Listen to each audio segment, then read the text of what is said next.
100-mile-an-hour winds.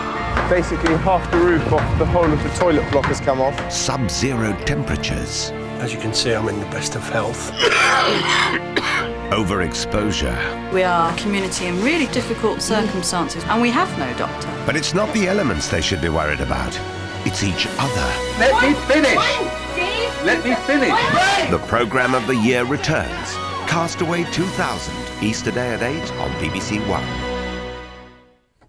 Eric and Ernie caught up in international espionage. Film comedy in 5 minutes here on BBC One with The Intelligence Men.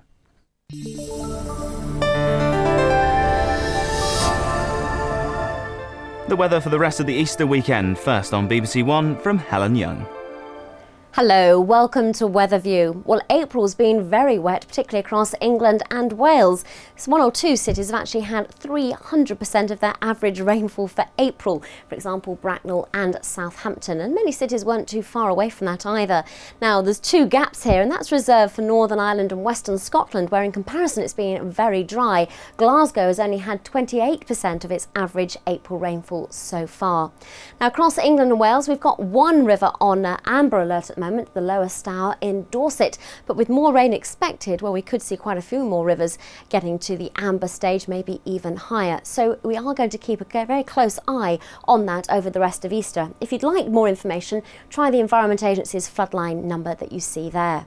Now, for Good Friday, we had plenty of showers across quite a fair part of the United Kingdom. One or two areas stayed dry, like East Anglia and parts of South East England.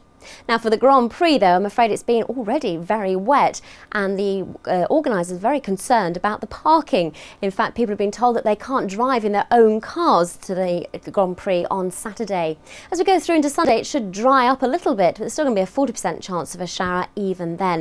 And I think that ground is going to be staying very saturated indeed, so you might like to check before you head out. Well, it's all due to low pressure, this very wet weather that we're seeing. And for Saturday, we're going to find another area of low pressure coming up into the southeast of England. And that's going to give some more persistent rain. It looks like arriving around midnight and pushing its way further eastwards up through eastern England and into eastern Scotland for Saturday night. We could see about 10 to 15 millimetres of rain falling over parts of England and Wales. So for tonight then, really showers in western areas to start off with, but then that rain really moving its way in, I think, as we head through to dawn.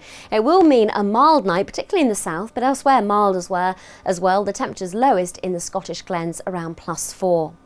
Now into Saturday, you can see the areas of low pressure across the southern half of England and Wales. It is going to be wet from the word go then, and that wet weather will only gradually push its way northeastwards up into southeast Scotland later on Saturday afternoon. Across Scotland and Northern Ireland, well, for much of the day it will be dry and also fine. Quite warm still as well in the Moray Firth, temperatures there around 15 degrees, but elsewhere nearer 11 to 12. Into Sunday, the showers should be confined mainly to western areas, so for eastern England up through Scotland and Northern Ireland, it should be a fairly dry day. But into Monday, we're going to find rain coming back into the north of Scotland, rain coming into the southwest, but in between, it should be dry, fine and fairly warm as well. Well, further afield for Easter Sunday, it looks as though the sunniest weather is going to be stretching from southern Italy up through the Balkans to